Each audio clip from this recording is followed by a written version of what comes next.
So good afternoon, ladies and gentlemen.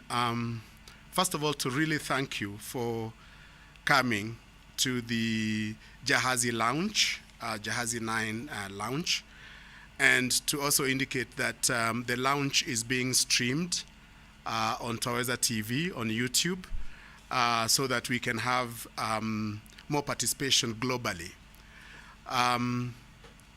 This is a very special time. And I think that just for people to know, Taweza Communication is the one that publishes Jahazi, but it's really a very collaborative process. So we do have an editorial board that works independently and have complete freedom to do the work that they do. And to choose the theme that runs each issue. Just to also mention that at Taweza we are very committed to knowledge production and knowledge sharing, and therefore the production of Jahazi is really part of the mandate of Taweza Communications. And currently our interest also is within content development, so we are very, very committed to creation of content that is transformative, content that looks at our society critically to guide, deeper reflection about social, economic, and political issues in our country. So from a content development point of view, that is very important for us. We are now engaged on the question of, especially with regard to cultural heritage and the rights of young creatives to be inspired by the creativity of previous generations. So we are involved at the moment in undertaking research around issues of cultural restitution, and we're working with our colleagues in other parts of Africa to try and amplify the debate about the West taking responsibility for the pillage of the continent in terms of cultural artifacts and as well as other cultural things that they have done in the past. And I think that this call from Taweza Communications in terms of accountability is still part of the international dialogue that we should be having about humanity and our responsibility to each other. As we are learning under COVID, we have to take care of each other. And so I just want to say thank you very much for today. Today we have a very simple program. The first person that I'll invite to speak with us is Dr. Garnett Olunya, who was part of the founding editorial board of Jahazi and who's been with us throughout and currently serves in the advisory board of Jahazi. So Garnett Olunya will give us a perspective from that journey. And then after that, we'll be inviting the editor of the current issue of Jahazi, Dr. Caroline Mose, to share some reflections about the current situation. And I'm also really grateful that we do have the other contribute, some of the writers in the room. We'll be asking some of you to make comments. We'll also be asking, again, interjections from some of the other members of the editorial board. And because this is streamed online, those of our audiences that are online can post questions and can participate from wherever you are, and we'll be able to see that and be able to respond to that. So it's really my pleasure at this moment to invite Garnett Olunya to say a few words, and then after that, Caroline Mose will step in and continue. Garnett, please.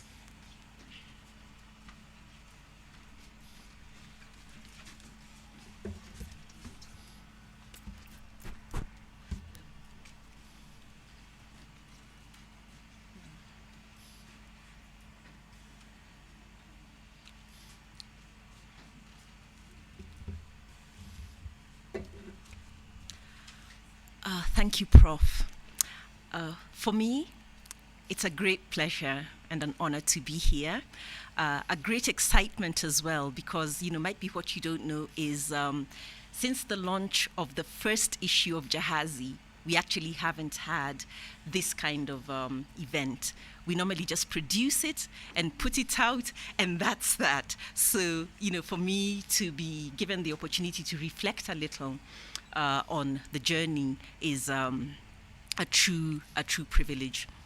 Now, Jahazi started out as an idea by Bantu Mwaura, and I will start by stating its vision as set out in the inaugural issue, Jahazi 1, which he edited, and which I feel appropriate to share in this launch.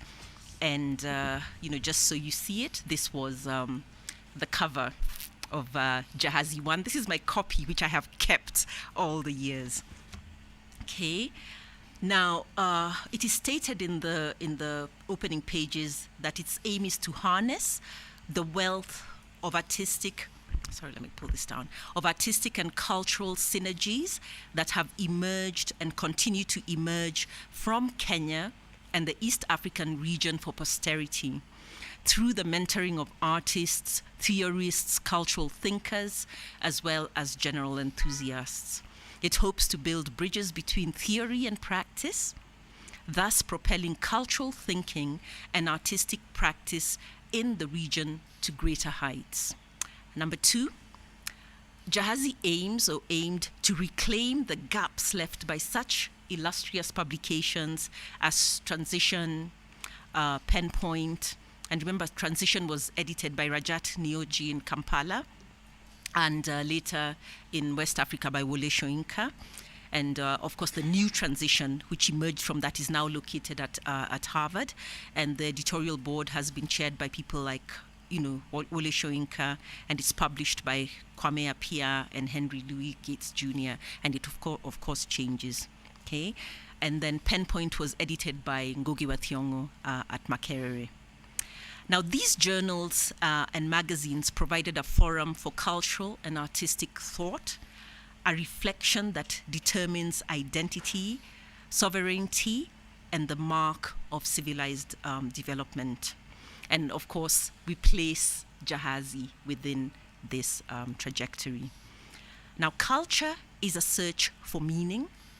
Culture formulates the thought systems of a people. Culture is the spirit that drives a society. Culture manifests itself in expression. And of course, the first issue had to be about building bridges. Okay? So I want to suggest that Bantu Mwaura brought a singular quality to the two worlds he inhabited, that of scholarship, for which I must say he retained a critical suspicion, and arts practice, so that he was able to see clearly the ever-widening gap between these two worlds that ideally should be mutually reinforcing and powerful. He was distressed by two things. Having come to the academy late, and he used to keep telling us how he trained as a school teacher, and progressed through it in a non-linear fashion, with enriching practical pauses in between, he found the institution sadly closed in. And popular theatre, from whence he came, was loosely organized and haphazard in its approaches. It had failed to establish itself as a viable life and self-sustaining discipline in Kenya.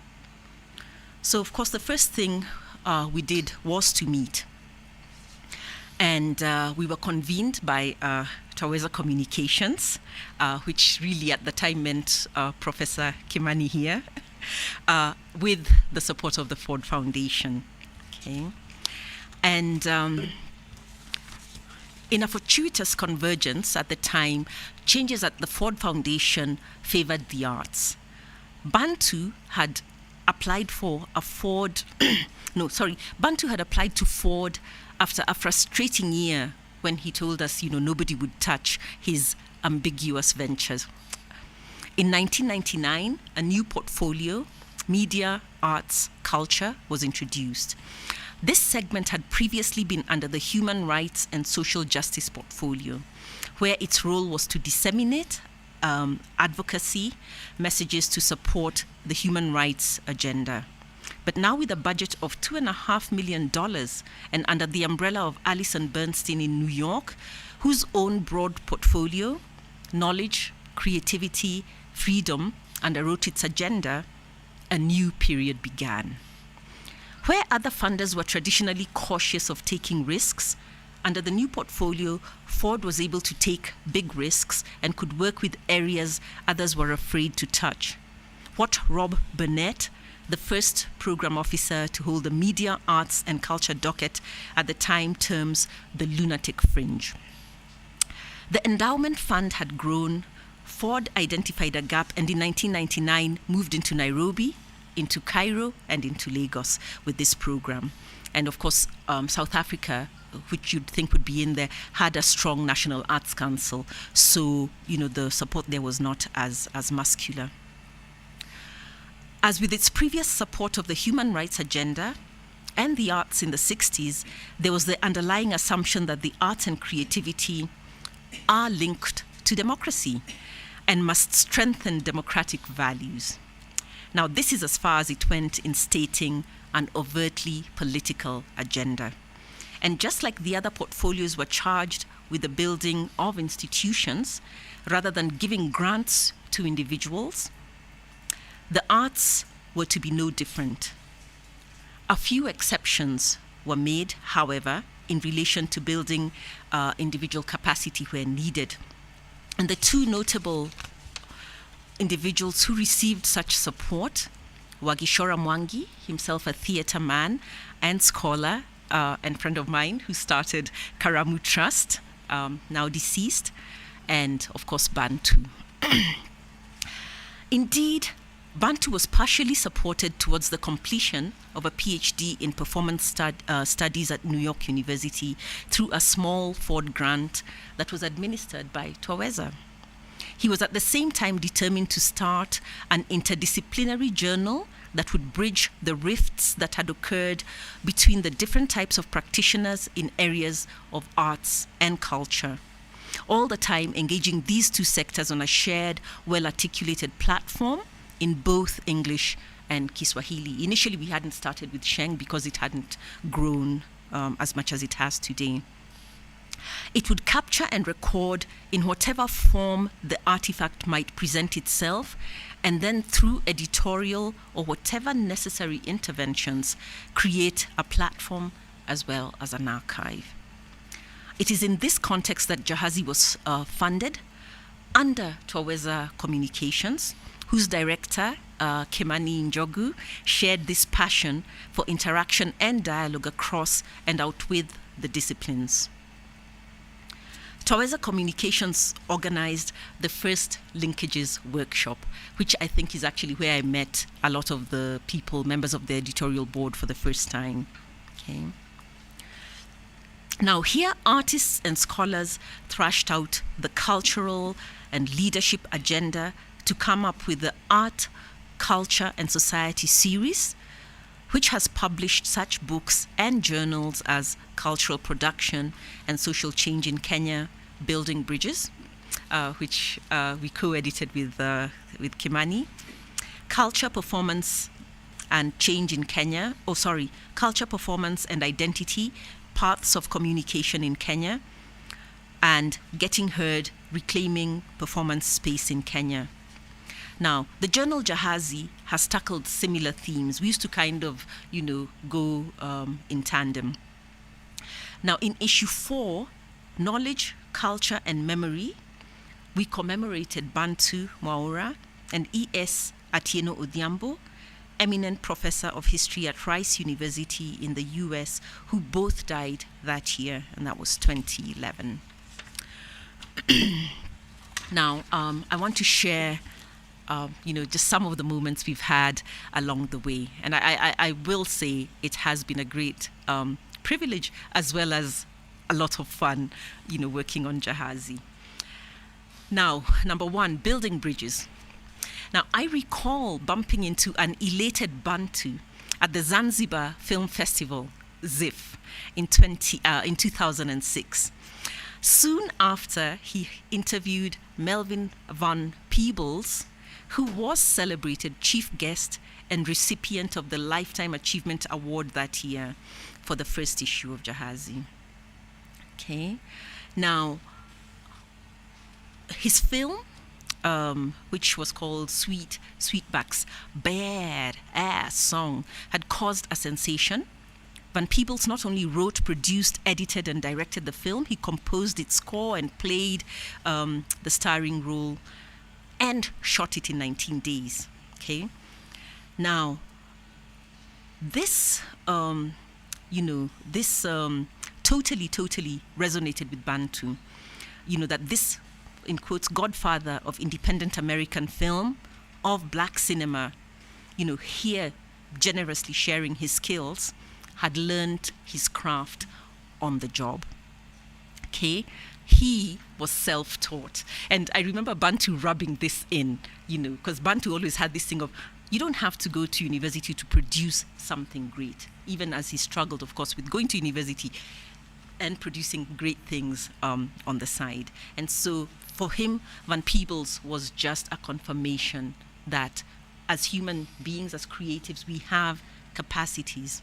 Okay, and I might just mention here, of course, because we're in Kenya, that a lot of Kenyans were there at ZIF that year. Because we'd been invited by the inimitable Yvonne Owuor, who was the then director of ZIF, and of course who's now an accomplished writer. And I will point out that one of my students then, Mwalimu Makoha here, was actually there to present a paper from KU. So it was a really, really special moment for us. Okay. Then my second moment that I wanted to share comes from Jahazi issue 3, which again I brought here, and that's this one, Jahazi issue 3. Okay. Now, for me personally, actually guest editing this issue has presented the biggest challenge so far. Okay, we had just lost our editor-in-chief, Bantu, and we were all dejected. My fellow editorial board members, that was Mweni, Lundi, and Kwamchetsi Makoha, were really close to Bantu because they'd worked with him for years, and so they were like, there you are. Here's this issue, which you will understand very, very well, Carol. Okay? Now, for me, I remember this is when Komchetsi, who was writing a piece on the National Archives, the Murumbi exhibition, I always remember this word, sepulchral. He gave us this word in that issue, and I was thinking, what do you mean sepulchral? As you go in, you're confronted by these sepulchral pillars, and of course, it was tomb-like, and I think since Prof talked about restitution, for me, we going in there and looking at these tomb-like holdings of African cultural artifacts. I think really does make you think about, culture, the vibrancy of it, and the ways in which we hold it, okay? But at the same time, for me, one of the things that did catch my eye was Magdalene Odundo's work. She'd actually lent this piece to the Murumbi exhibition, and it was sitting right there in the middle of town, and not many people were aware or going to see it at the time. And I remember the excitement of finding that. I used to call it a pot, but I was told, though, it's a ceramic piece. Finding this ceramic piece in the middle of Nairobi, a total moment. Okay? Now, if ever there was someone in whom all were looking for convergence, it was Magdalene who did this port. A professor of ceramics, she was made Chancellor of the University of Creative Arts in the UK, which has 4 arts campuses and Maidstone TV studios, and she was also awarded an OBE for great service to the arts industry. Now, for me, I first met her at the Go Down Arts Center, where she'd just come to visit the artists and share ideas. And once we asked her, to support the creative economy course, which she's still doing up to date. Okay. Now, her claim to fame was that she had learned her skills and her attention to detail at the Kenya Polytechnic, which is now TUK, okay, the Technical University of Kenya, and her technique in pottery from specialist women potters in the villages. Okay, so she, and for me, the fact that, as she told us, she can't even afford to buy her work herself. The Queen of England buys her work. The Duke of wherever buys her work. I think for me, this was proof that if we dig into our own cultures, we will find the gold that we seek. So that for me was the lesson out of this Jahazi. Now, again, the third example, which is the last that I want to share, was in this issue. We actually carried the work from which we were given courtesy of Cookie Gallman, who of course is an Italian resident in Kenya. Now, we were determined in Jahazi to embrace our cultural diversity, and so going into the different spaces where Kenyans live, that was part of the project. Now, Cookie has an annual arts festival at her conservancy in Laikipia. And in 2008, she invited artists from Italy to come in to perform alongside local artists. Now, you all know that 2008 was a year after the post-election violence, and so there was all the travel advisories. People were not coming in. But guess what? The Italian artists insisted that they had committed to coming in to share, to support, their counterparts in Kenya. And so they did come. All right. Now, for me, it is this kind of, reaching out across that, speaks to the power of art to connect and to communicate across the different places. Now, just yesterday, and because we are at Alliance, Alliance hosted a conversation on Pan-Africanism. And I said, today I must share this, just because for me, this was one of those moments when I kept thinking, Pan-Africanism? Because when we were having breakfast at Cookie's Ranch, she introduced us to this gentleman, and she said, oh, this is Cecil Rhodes's grandson. And I was thinking, so where did he come from? And he had just flown in from his home in Zimbabwe in time for breakfast. And I was thinking, oh, and then we realized that as the crow flies, these neighbors visit each other like this. And I kept thinking, yesterday, listening to the Pan-Africanism conversation, I wondered about customs. Did he get clearance before he popped in? Is this what free movement really is? Can we just, come and support each other as we will? And for me, I think this was a lesson in the ways in which we have closed ourselves off from each other and the ways in which we could actually open up to each other. And so these are just some of those unforgettable moments I've had on Jahazi. And I just wanted to mention our first editorial board. And because I think apart from Prof, there's none of them actually here. And so we had Bantu Maura, who was our editor-in-chief. Then there was Kimani Njogu, who's here. Mweni Lundi, an amazing, supporter along this journey. And of course, who's still on the editorial board. Then we had Kwamchetsi Makoha. We had Pat Kamau, and we had Joyce Njoki Kimani. And for design and layout, we've actually had the same person throughout, and he's still continuing with the work. And of course, he does design and layout and so much more, and that is Victor Gitonga.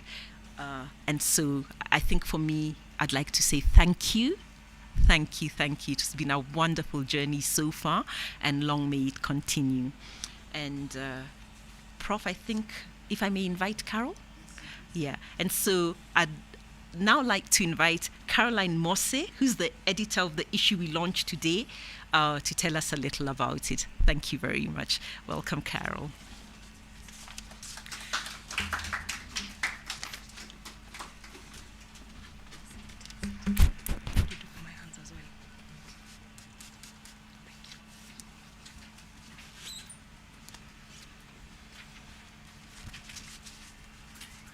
Good afternoon, everyone.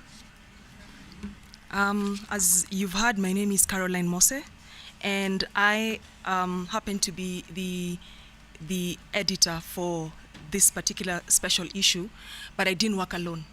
The editorial board members are here, Dr. Makoha, Faith Onea, who is an accomplished writer, and Prof himself. So we were all working as a team together with Mweni, who is unable to join us today. So my work here is just very short. I'm just here to do a bit of reflecting or some reflection on navigating what is being called the new normal. And because this issue is that we are launching today is specifically dedicated to the artist in the time of COVID-19 in a global pandemic. So the language of the new normal is sort of littered throughout this special issue, and different contributing authors have spoken about this new normal. So what I'm going to do is not really to reinvent the wheel, it's sort of just to refer to what some of these authors have said regarding this new normal. So what is this new normal? Before we go to the new normal, we have there's something to be said about the impact of COVID-19, the global pandemic itself, on the arts. And in the issue, the first article is by Austin Bukenya, who actually begins to speak about this. And he actually says that the arts are by nature communication. So that then means that when COVID-19 first came, this was, it's almost been a year now, this was in March last year. A lot of things happened, especially around artists. So we all know that because the arts are by nature communication, as he says, the process of creating for the artist is usually it's done in community. We've all had stories about the writer who goes to sit in a pub, for example, just to people watch, to get inspiration for either a new story or something new to draw or something like that. We've all, we heard of these poets, visual artists who go and sit somewhere in Uhuru Park and watch people. They go and sit somewhere with people just to hear people talking. So there is a process of inspiration for the artist that involves community. And then obviously for every artist, there is that introspective creating moment where you have to go back to yourself. But before you go back to yourself, sort of create what you need to create, you have to be within community. And even the process of creating itself happens within community. Whether you're talking about thespians, whether you're talking about musicians, there's something to be said. Whether it is introspective, there's always that act of community. And then you have the process of dissemination of your art to your audience, and that also involves community. And I don't have to point out that in the last few months, almost a year, perhaps, we've not been to a concert, perhaps we've not been to a movie, perhaps we've not been out maybe to a gig or a concert or something like that. So that process of disseminating, even if it's not in the large scale, in the small scale where we had musicians playing in pubs, small plays here and there, all these things where art was being disseminated, exhibitions and things like that. All those, after COVID-19 came, the first thing that happened on a macro level were the lockdowns and the curfews and the restrictions on gathering. So that meant that for the artist, that process from the moment of inspiration through the moment of creation to the moment of dissemination was interrupted.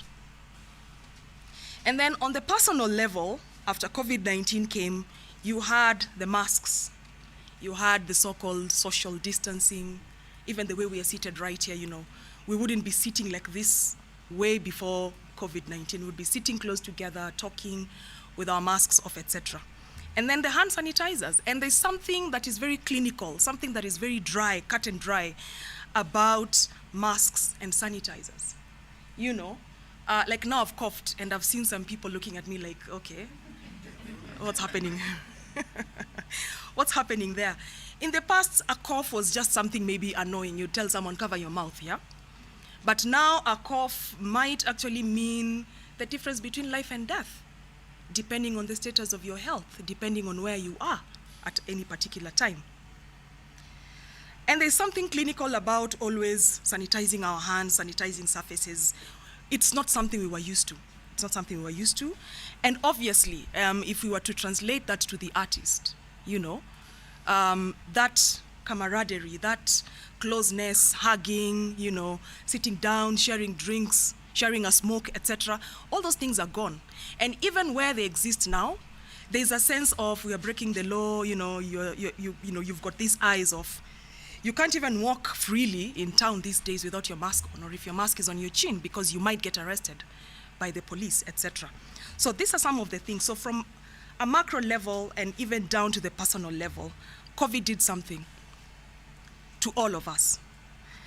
So what is this new normal then? Because we now have moved from what was, and we are still in the middle of the pandemic. I know for many of us, for many of our people, the pandemic is probably not there. But then we all know, at least we all know one person in this room, I would say, in the last 1 month, we all know one person who has buried someone who has passed on from COVID-19. So the pandemic is still here with us. And from the politics of the vaccines and all that, you know, we've even had, I was reading in the newspaper, I think a couple of days ago, where the government of Kenya, the Ministry of Health, is contemplating placing the first batches of the vaccines that land in Kenya in the private sector, in private hospitals. So this therefore means, effectively, that if we are to wait for the vaccine, we might be waiting for another couple of years. So the pandemic is here with us. COVID is here with us. Masks, distancing, sanitizing, we keep forgetting and then we fall sick and then we remember, etc. So what is this new normal? I'm going to quote what Austin Bukenya has said on page 10 of our new issue, and I'm really, really hoping that he would read this. It was a labor of love for all of us, I have to say. But it's very exciting. We have got very exciting articles from all over the place, from Ethiopia, from around the country, etc. So this is what Austin Bukenya says. He says, what is happening today with the scary prospects of terrors like COVID-19 recurring, and I have to stop there and say, when he says with like COVID-19 recurring, I was reading in the newspaper a couple of days ago as well about a new bird flu in Russia, H8N8 or something like that. And already they said like 7 or 8 people had been infected. And then the scientists said, oh, don't worry, there's no danger of human-to-human transmission. And then someone said, but that's what you said about COVID-19 anyway in the first place. So perhaps we are living in a pandemic world going forward. Who knows? So this is what he says. What is happening today with the scary prospects of terrors like COVID-19 recurring is a paradigm shift. It is not a passing phase after which we will return to normal. Whatever we enter after taming the coronavirus and its COVID-19 will be a new normal, requiring us to adapt, adopt, and improve our communication and artistic techniques to cope with the challenges of the new reality. And I like this because what he's saying is there is no going back to what was. This is our new reality. So it's up to us to sort of, excuse me, to cope with this new challenge, this pandemic world. This way of coughing, like the way I've coughed again, everybody starts to blink their eyes and, etc. So from what has been submitted in this issue, there are 3 areas that I've sort of gleaned from the different writers, and I'm just going to go through them very quickly in terms of how can the artist navigate this new normal, living in a pandemic world, and perhaps not just COVID-19, but maybe other different pandemics. And when we say that, we've had other pandemics as well. I understand even the HIV was classified as a pandemic, but this is a new one because it's highly infectious, just coughing, touching surfaces, that kind of thing. And we might be seeing that becoming something that recurs. So the first thing that I've looked at from all the articles that have been handed in, just sort of very three loose categories, and these are just reflections, Obviously, feel free to sort of think about that. It's just to help us to think along, yeah? So the first one is resilience itself, and very many articles speak to resilience. Now, for me, when I looked at the word resilience, I wanted to ask myself, what does it mean in the context of the artist? Is it just about being stoic and being strong and being sort of hardened and saying, we are going to go through this? Or how does resilience look like? First of all, before we even go deeper, we have to agree that without the arts, we don't have a society. That's a fact. Imagine a world with no music, a world with no books, a world with no stories, a world with no film, no TV, a world with no poetry. And even at a functional level, even these chairs that we are sitting on, all these things, they've been made through an artistic process. So without the arts, society collapses on itself. There is no society without art. But unfortunately, the arts are, have been placed sort of in this hierarchy, at the bottom of this hierarchy, where everything else, science and technology, and I do not understand where this dichotomy came from, because in my mind, and I believe that the two actually go together. You cannot have one without the other. So for me, when I think of resilience, I'm thinking about what are some of the systems that can be in place for the artist to be resilient. You cannot be resilient without a support system. You cannot be resilient without something to hold on to, especially through something like this. So here we are talking about, I'm thinking about Roy Gitai's article on financing the arts, for example. The arts and artists are usually not financed.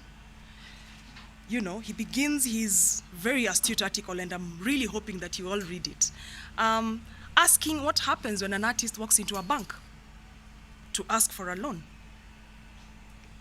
Garnett has just, we were talking about how even to bring Jahazi up from in its infancy was difficult because nobody was willing to fund these so-called ambiguous, what you call them, ambiguous, sort of these ambiguous artistic ideas. Are you people really serious? And that kind of thing. So I'm thinking about a system where there is access to healthcare, for example. One of the artists that we've interviewed in the issue, called Elkanah Ongesa, speaks about this, falling ill and having no recourse at all. Nothing, no money, no healthcare, nothing. And sort of then falling back on, will people help me? Will my friends help me, etc. So how does resilience look like becomes the question that we ponder for the artist. And perhaps even as we talk about the artist, for everybody else in our society, especially here in Kenya where the arts are not really valued. But of course, if you earn some money from the arts, the Kenya Revenue Authority are going to be on you asking for, taxes. They are very quick to collect the tax, but not really quick to establish an infrastructure for the artist to thrive. Because I don't think artists are refusing to pay taxes. They just want a playing field where they can make that money for you to come and collect the tax. So when we talk of resilience, it's not just about how strong am I and how strong can I stand, how much of this abuse can I endure, but what are some of the systems that we can put in place for ourselves as artists so that we have that resilience. And that brings me to the second point of care, which for me is very important as part of the new normal. I was reading this article this morning about the neoliberal trap of self-care. Self-care and self-healing has become sort of bywords in today's society. Self-care, take care of yourself, take care of yourself. And when COVID-19 came in, everybody was sort of forced to withdraw into themselves. Everybody sort of went indoors. And when I say indoors, it's not just, indoors physically, but figuratively indoors. If you had a problem, everybody was facing the same problem. So you sort of died by yourself. And we saw a lot of people falling into depression, a lot of people falling into, very dark days. Because depressed incomes, you don't have gigs anymore, there's little money coming in. But obviously, the landlords and et cetera, this capitalistic system we live in, were not relenting. They were not going to tell you, you take your time, once you get money, come and see me, we can talk after a few months. That didn't happen, and if it did, that was the exception to the rule. So when you talk about care, and thinking about this world we live in of self-care and self-healing, can we care for ourselves in a situation like COVID that forces us into corners where there's no care? How do you care for yourself in a system that is determined to press you on all sides? How do you care for yourself? And then the question then becomes, how can we care for each other?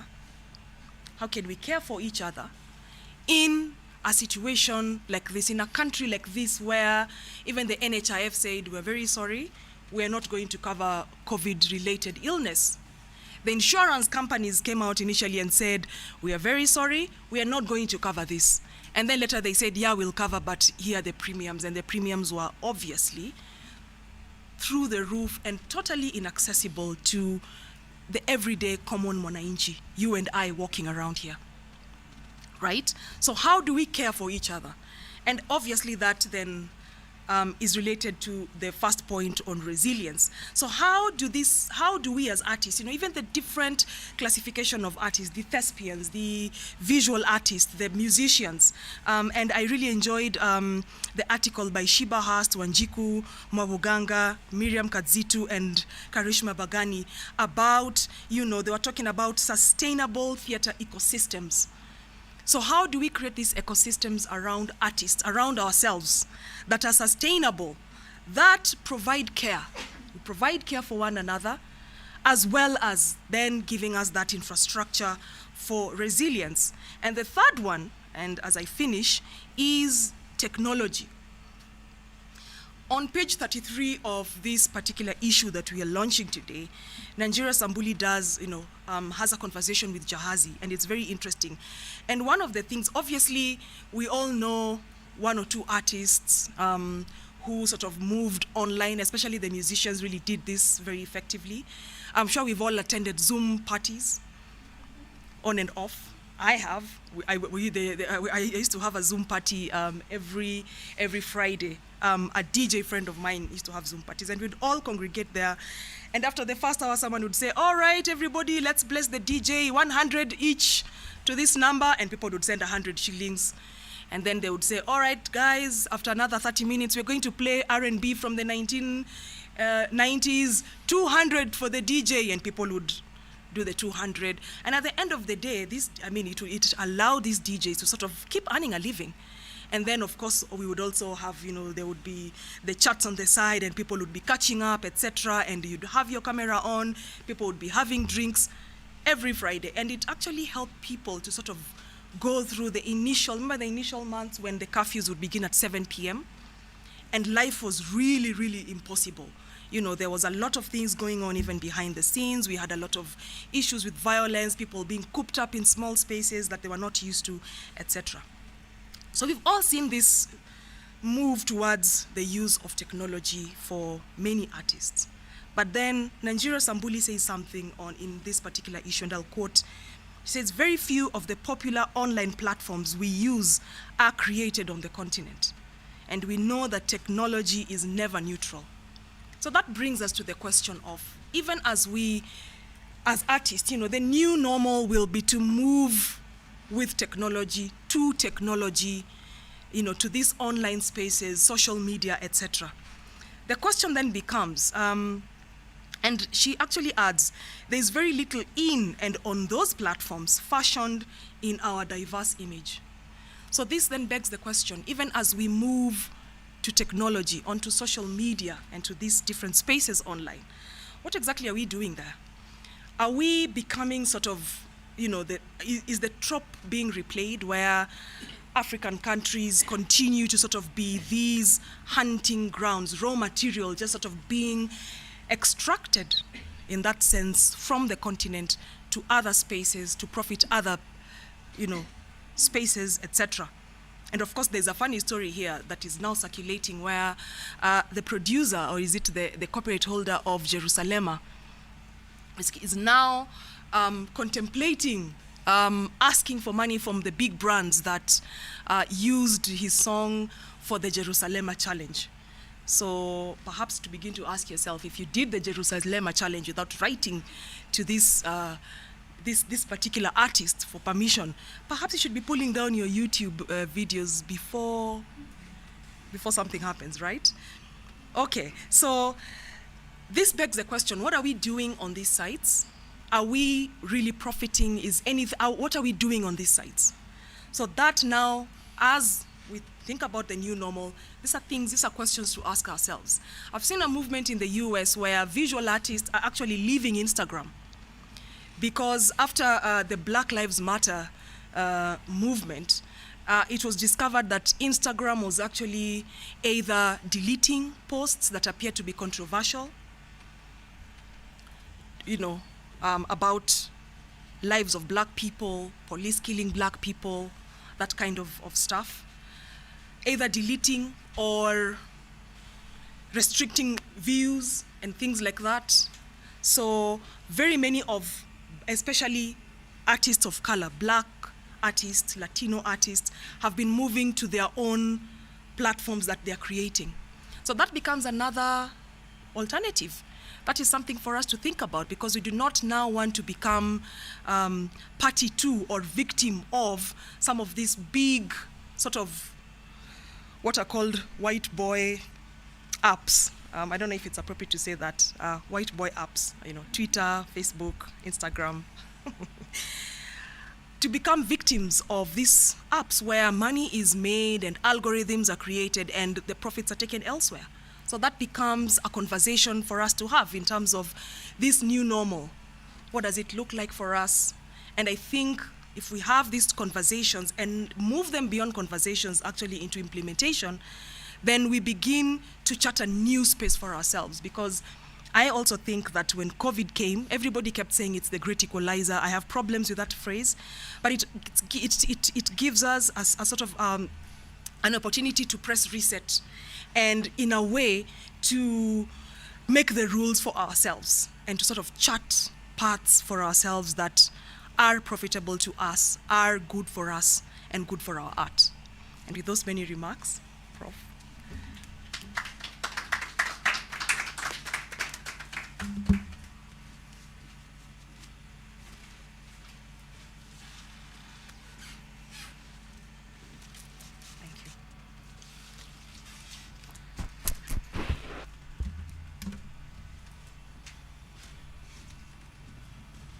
Oh, thank you so much, Caroline, for those very powerful words. Many of us actually believe that we need to have very deep conversation on how we can make the internet more democratic so that it can serve us better. And it is true that Nanjira Sambuli does raise some of those issues. And again, thank you so much for recalling the interview with Elkanah Nyongesa, who we had to send a journalist to Baringo to interview him so that we could get his story in Jahazi. Let me also mention that the family of the founding editor, Bantu Maura, is listening to this and following this conversation. I'm very happy to know that they are actually doing it. And also just to mention that our colleagues, the Lambent Foundation, who are based in New York, who have actually made this issue possible, are also following this conversation with us right now. And there are so many other people out there who are, I just got a text from Turkana, from someone who is also following this conversation from Turkana and someone else from Eldoret who is following this conversation. So it's a very important conversation. I think that Jahazi continues to play a critical role in terms of harnessing the knowledge and the diversity of perspectives about the arts, culture, and media landscape on the continent. At this moment, I would like to invite a few contributors to just make short comments. And I want to start with Peter Mudamba, who has, from DocuBox. DocuBox have a piece in Jahazi on the Rafiki film. And the Rafiki film is an important film. And so what does this mean, Mudamba, for you and DocuBox, that the story of Rafiki gets captured in Jahazi? And if you could just share with us briefly what this means for you and why it was important for you to submit an article to Jahazi, that would be great. Mudamba, please. I think someone is going to sanitize. We have to be we are trying to protect each other, again, because the special issue is on COVID-19. Mudamba. Allow me first to just celebrate Jahazi and the work that it has done for a number of years, and to say that this is not our first contribution to Jahazi. I think the last one on intergenerational dialogues, I was also a contributor, and it just shows how important it is in the art space in the region. On the issue of freedom of expression, when it comes to the creative space, and specifically to the issues that surround the film Rafiki, one, as DocuBox, we support filmmakers and we support independent filmmakers. And when it comes to supporting independent filmmakers, the major idea behind being able to have an independent filmmaker come forth and send a proposal and say they're going to shoot a particular film, and then we are able to then say we are able to support this initiative, means that from the place I come from, whether it is the theater times that I used to be on stage as a theater artist, then on to the film space that we are in, we don't want to tamper with artistic creativity and the freedom of the artists to express themselves as they wish to. And the simple thing to really deal with, I think, in our space is basically to ask ourselves two questions. When it comes to fundamental freedoms of being able to express yourself, what rules are there and what rules can be broken? So the sad thing about our space at the moment is when you look at CAP 222, which is the Films and Stage Plays Act, an archaic act that was used to put the natives on the leash and to make sure that their creativity is curtailed and they are able to only create in confines of what the colonizer wanted the creator to create. It becomes absurd that at this time and age, that kind of act is still being utilized to be able to control artistic creativity. And to move further, when they come to look at how to maybe overhaul it, they actually do slight changes and they make it the 2012 CAP 222, which still has the vestiges of what the original act had, and we are supposed to then agree and move on with an act that is so colonial and backward. So we come to Rafiki case. The Rafiki film went to court in 2018. And basically one of the reasons why it went to court was coming from those agreements that this film needs a particular kind of ending, again tampering with the creativity of the filmmaker Wanuri Kahiu, and she chose not to tamper and change as per what the regulators wanted to have her do. And moving forward, the film was banned. And once it was banned, we asked ourselves, what do we then do to make sure that this film that has been created to be watched by Kenyans and that is being watched internationally and even in other parts of Africa and is doing quite well is watched in the country? And the case went to court, and yes, for a brief moment of a few days, the film was watched in the country. And the question which I still want to throw to you, the viewers, is we've never been given a report thus far to tell us Kenyans stand this way because of the 7 days that they watched Rafiki case, and things really went haywire, and the society has gone totally immoral. We are yet to be told about that. And the case, the film went on, and was one of the films that was first to actually be allowed to then be screened to qualify for the Oscars. We are in a space where we support documentary films. Are we then to tell the documentary filmmaker, you just never know what will happen with this film because you are following a real story?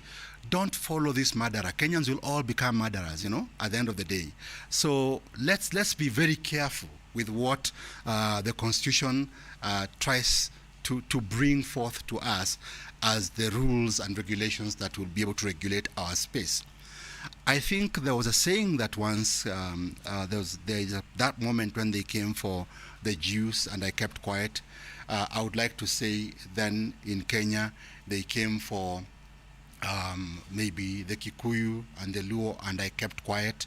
And in a short while, they were in my space and in my house, and there was nobody because I kept quiet. So for the artistic space, I would like to say that it's important for us to ask ourselves the question, as the freedom of expression is curtailed, as films are being censored, if we sit pretty, this group and this consortium that is the Creative Economy Working Group that has been a second petitioner in the film becomes a very important cornerstone for what we are doing, because it deals with over 18 creative spaces. And as DocuBox, being able to come forward and say we shall lead and we shall be able to look for ways and means so that this case is actually goes from the ruling that happened. The ruling was that KFCB was right in what it did, and therefore Wanuri and Creative Economy Working Group were supposed to, first of all, the protection is for the populace on the moral grounds, and we were supposed to then end up being able to pay the costs. So the case was ruled in April, and is now on appeal. And it's not yet started moving forward as fast as we want it to, but we have actually been able to tell ourselves we shall be in the space and just make sure that that space is protected. The basic, simple reasons are that we have the Act, and the Act is, there is an article in the Constitution, which is Article 33. And this article gives us the fundamental freedoms to be able to follow the creativity of what we do, and assures us of particular things that we should be able to do. So the freedoms that we have that are assured in Article 33 are freedoms of artistic creativity, freedoms of academic freedom and research and scientific freedoms. There is freedom to seek and receive and impact information, which all our filmmakers or our creatives usually deal with. But it does not include their freedom to push propaganda or war, incitement to war, or incitement to violence. So the question I will leave with you is, with the progressive constitution of 2010 Kenya, which has very clear mandates and clear guidelines of what we should be able to do, maybe as you leave this space, if you won't have a question for me, go away with this question. At what point did the Rafiki case end up being able to push propaganda to war, or incitement to war, or incitement to violence? And if it didn't, why is it a banned film? And we want to say we shall move with the filmmakers, we shall move with the musicians, the King Kakas, and we shall tell them continue being able to show us the way, because the artists remain the torch and the light of our politics and our social life. Thank you so much.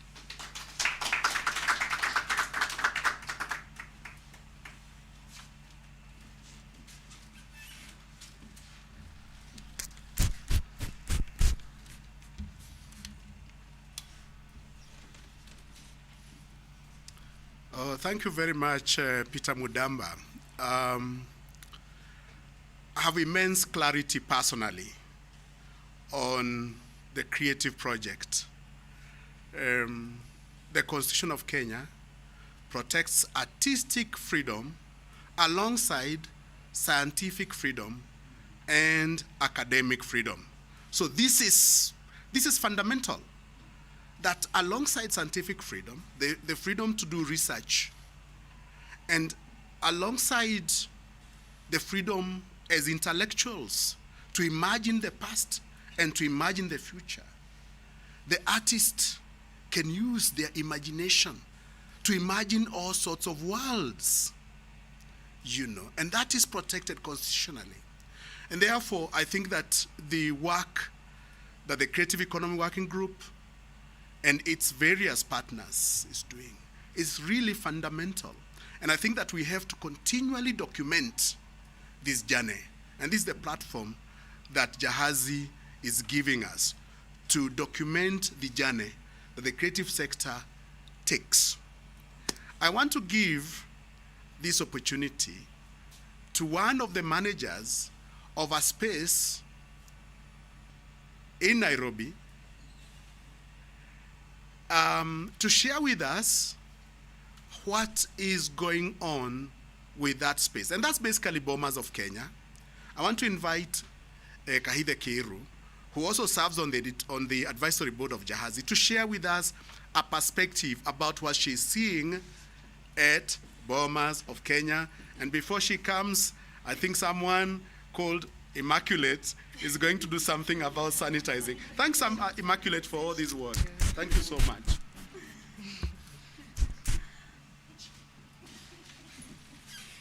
Immaculately clean. Okay. Hi, everyone. How are you? Fine, thank you. So my name is Kahide. For those of you who don't know me, I'm a dancer, choreographer, dance educator, but also a researcher. And I currently work in Bomas of Kenya, as Prof has announced, as the production manager / head choreographer and several things at a time. And I basically work with the resident dance troupe, which is there at Bomas, and also quite a big chunk of the mandate of preserving culture, which is the mandate of Bomas, is under my management at the moment. So I just wanted to briefly reflect, as suggested by Prof, on the aspect of the effects that COVID and COVID mitigation measures has had on my work and on the work of people that I work with and the circle that I work in. So I think even before I get to specifically Bomas of Kenya, I think it's important to note in this context that performing arts, and more specifically for my case dance, have really been affected for so many reasons, maybe in a bit of a different way than some of the other artistic expressions, notably starting from the very nature of dance, which is physicality, basically. It's all about the body, it's all about the touch, it's all about, all these things that COVID has told us we are not allowed to do are the ones that are the very basis of our practice, That is one thing. The other thing also, a lot of dance, even if not just traditional dance, in general dance, is also relies on group work. So that's another problem. So you have the element of corporality, physicality, but you also have the element of group work. And now you're told you cannot work with more than 3 people or 4 people at the same time. You cannot, you need to avoid all physical contact between different individuals. That is super difficult, or almost impossible in the context of dance arts. So I think already there we can see that the dance sector has been affected quite significantly. The other element, and this maybe brings us together with other performing arts like music and theater and others, is that we're also really strongly related to the events world, So even the market in which we produce our products and show is related to live events, which same way were completely halted and made very difficult to happen. So even getting bookings or getting clients to even support your work or to support your piece for any dance artist has been a really, really hard time. So that's definitely another thing that is important to note. Then now, from the aspect of traditional dance, which is my area of specialty and what we work with in Bomas, is that there's the element of performance and the elements of all things that have to do with corporality, with group work, and what I said about dance. But then there's also the element of culture. Now, however we want to define culture, that's a whole other discussion we could have. But in this context, culture as defined in Kenya in terms of more or less heritage. More or less, let's talk about the heritage element of culture. So we work with traditional materials, which means that even the artistic expression, the creativity element is limited within the idiom and within some kind of predispositions of a specific culture or a specific cultural expression, which basically means that all our work is conditioned by interaction with communities, which means it is conditioned by travel. Again, it is conditioned by the ability to do research, by the ability to move across Kenya and interact with practitioners from different ethnic communities and collecting that information and that data that we use to feed our artistic work. So as you can imagine, travel was not possible, research was not possible, interaction with large groups and large numbers of people was not possible. So that is another element, I think, which is important to note here. So there is quite an interesting, Bomas sits in a very interesting space in the sense of like it being an art center, it's being a cultural center, it having a resident troupe of artists, performing artists, but it also being a government institution. Now that is another element which comes in to complicate, to facilitate the situation, depending, meaning that evidently independent artists might have more freedom to reinvent their work, might have more freedom to bend some of the rules that have been imposed by the government in terms of COVID-19 mitigation measures. But evidently, a government institution itself cannot allow itself to do any of those things. It has to, be very strict in terms of following all Ministry of Health, advisories and all the measures that have been put in place and protocols. So that's another element. So what specifically happens? What did we do? What is the solution? So there's some very interesting things that happened, I think, for us as Bomas due to all these impossibilities and all these challenges that we were facing. Number one, we actually had to rethink the dance product itself and do something we call like re-choreography. So basically, recomposition, or how would I call it, of almost all the dance pieces that are in our repertoire in order to respect COVID guidelines. So no physical touch, social distance between different dancers, and so on and so on and so on.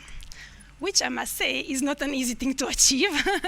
As you can imagine, it can be done very nicely in practice and in theory, but these are human beings we are talking about. These are artists who might come onto that stage with that idea in their mind, but once they're carried away by the music, and once they're carried away with interaction and carried away by the response from the audience, challenging to implement, keeping them away from each other and things like that. But I think it also had a very big impact on our relationship to audiences, and I think that applies to most artists and performing artists, is that there is that element in traditional dance when we try to break the rigid barrier between audience, like spectator and practitioner, and we try to really bring in the audience to become a part of the performance, a part of the event. But now when you are not allowed to come anywhere close to the audience, and the audience is not even allowed to sit in the first 3 rows so that there is a distance from the artist, evidently that element was completely lost and diluted. And I feel for my artists, they really miss that. They really miss that. It feels unnatural to them because that's something they're used to. It's not a part of the choreography. It's something that comes naturally to them to interact with the audience and involve audiences into performance. So that has also been impossible for us. Now, positive, I guess, solutions. As everyone else, I think COVID has taught us a lot in terms of the use of digital platforms. I think we didn't really have a choice, but I think it also came at a good time for us. There is one time I saw, there was a meme going around at some point saying, what propelled the digital revolution of your institution? Then choose A, the CEO, I don't know, B, IT team, C, COVID-19. And I think it's the case for most institutions, especially institutions that are a bit older, and have a certain different approach, let's say, to artistic work like Bomas of Kenya does. So we were forced to create new products and to reinvent the products we already have to be able to stream them on digital platforms. So we developed 2 new monthly programs which are related to dance, but also we extended to other forms of performing arts. We've been doing storytelling. So basically, scripting, rewriting traditional folk tales, myths, legends from different communities of Kenya, and presenting them as storytelling with a touch of dramatization. Obviously infused also with traditional music and dance, infused with, the traditional costuming and all those things. And that is something that I think has taught us so much in terms of the production of that new product, and has also opened for us new ideas in the future. Because now, you would think it's the other way around, but now it's the digital revolution which made us to create new products, which we will now, later in the future, when COVID allows us to, remove from the digital platform and bring now into the live space, and have actual storytelling live, which we never used to have, for example, to happen on Bomas. Another very successful project for us has been a program we call Dance Nasi, which basically is a program of dance classes and lessons, so giving people the opportunity to experience the dance and to move with the Bomas dancers from the comfort of their home, and that as well has been really, really well received, and we are looking at how we're going to now start holding regular dance workshop and classes post-COVID. So in reality, the digital revolution now is teaching us on how it's going to come back now into the physical space and how we are going to have these new products for future post-COVID. So yeah, in all, I think we consider ourselves lucky to a certain extent because of having institutional support and having governmental support. And in that sense, at least assuring, the livelihood of our performing artists, which is really important because I think a lot of artists really suffered, in terms of not being able to, have a consistent and, and decent life without access to the markets. And in that sense, the institution has really supported us, and we are grateful for that. But has it been challenging? It definitely has. But we have learned a lot of lessons, and we hope to carry those lessons into the future and, and do better as an organization and better as artists. Yeah. So that's it from me. Thank you. Thank you.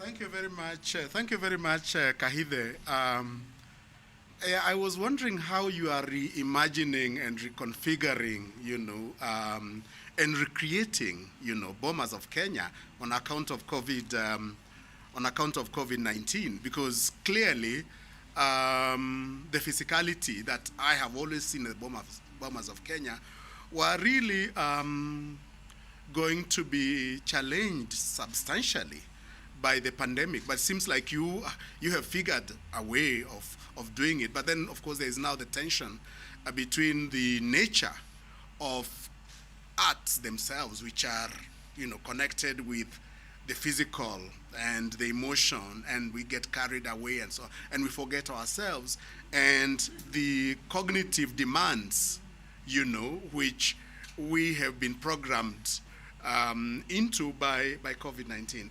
But this is quite promising.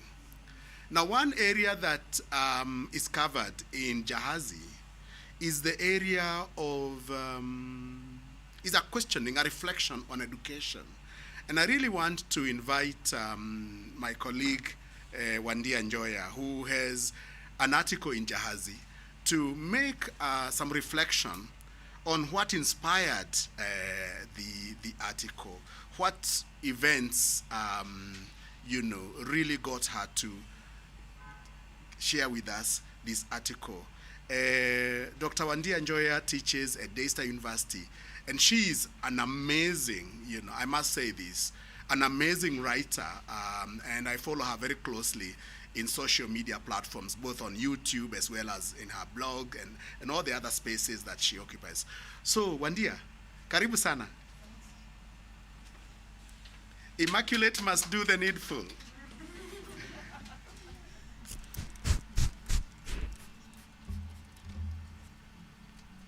Immaculate, thank you so much for supporting us in this journey. I really appreciate this. Yeah, thank you so much. Okay. Good afternoon, everyone. So I come to this collection as an educator.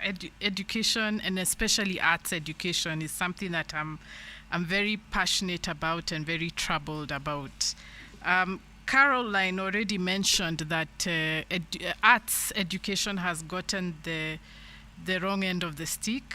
It is badmouthed in the media by the corporate sector, although we've made them tone down what they say, through insisting that they be held accountable for what they say. So I came into this collection feeling very sad about what I was seeing in the education sector. Many of the issues that we are grappling with in terms of adjusting to COVID-19 could have been resolved by the arts, and that's what I said in my article. Before I get to that, saying how that could have been done, let me just talk about what the arts do and why they are actually hated so much. I think Mudamba mentioned that. Arts are where we learn to transcend the rules. It's not that we break them, but we are able to see that human beings are more than the rules we follow. And arts is where you make those decisions. Arts is where you consider the different things that you need to consider, and then you make a decision to transcend those rules. Arts are also where we transcend time. So we are not only thinking of the past and the present, we also think of the future through the arts. And space, the same thing. So actually, when you look at COVID and the things that were wrong with COVID, it was our inability to transcend, the inability of the government to see that the point is to protect people, it's not to police people. And so when you see people being beaten in the name of COVID, that's an arts problem. So the inability to transcend the rules and say, what is the point? The point is to protect people. It's not to follow the rules. And then arts is also about transcending relationships. I don't know if you saw, some of you might have seen the bile and a lot of trauma that was there on Twitter about 2 weeks ago with regards to gender relations. And I want to tie that now to the movie, Rafiki. Our inability to see human beings as just in love. Our inability to see relationships as just relationships. That requires transcending. So we are unable to envision ourselves beyond the rules of gender, race, and tribe that have been imposed on us. And that is damaging our relationships. And I'm not just talking about sexual relationships, even our relationships to children. The things we have been saying about children when there's a problem at the school is so horrifying. You know, I just wonder, are we really parents? Is it that we hate children, or what is this? Why are we so quick to talk so badly about our children and our young people? So all these problems would have been solved by an arts education in the schools for everybody. We're not talking about becoming a career artist. We're talking about the skill to transcend the immediate. That is an artistic skill. And when we are not teaching arts to all children, whether they become scientists or artists or sports people, we are denying our children the ability to transcend their immediate environment. And that causes violence. It causes violence because violence is about rigidity of rules. That you stop seeing the human being, you start seeing the rules. The Christians talk about Sabbath for people people for Sabbath instead of Sabbath for people. You start to forget what it means to be human. And this has led to the cause and effect thinking that is causing us so much pain. You know, people think, if you notice that anytime you try to ask Kenyans to think beyond what they can see and hear, they have a problem with that. It's difficult. It's difficult for Kenyans to think. And all that is an arts problem.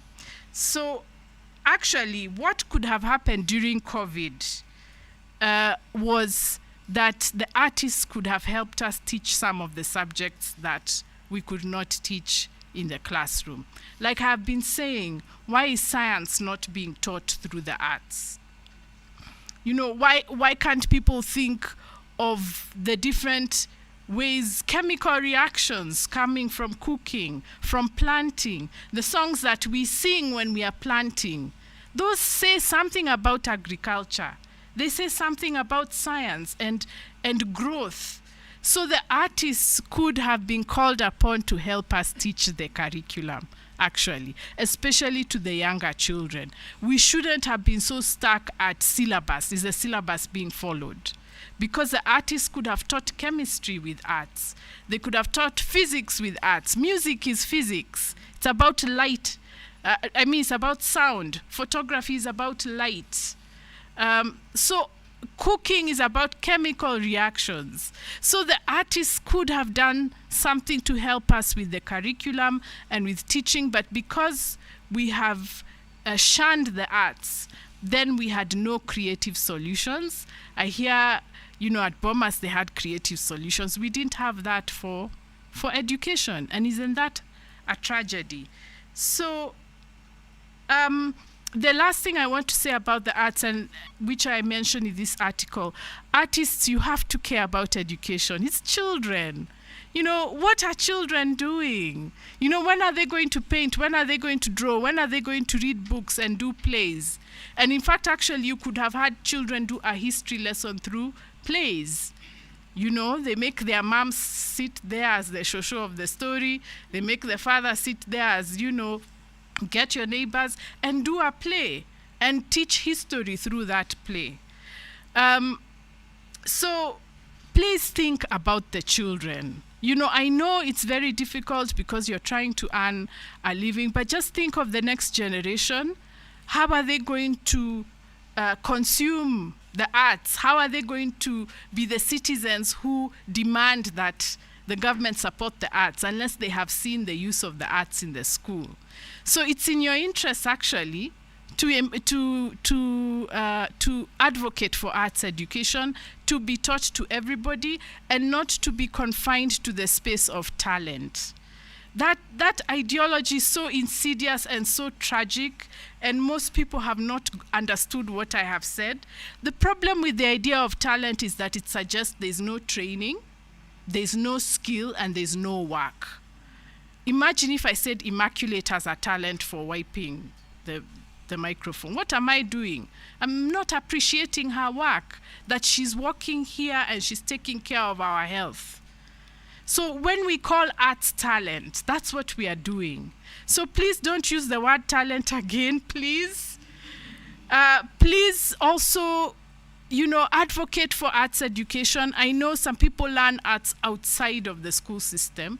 Even me, even though I'm a lecturer, I didn't really pay much attention to the arts when I was a student. But now that I had to organize the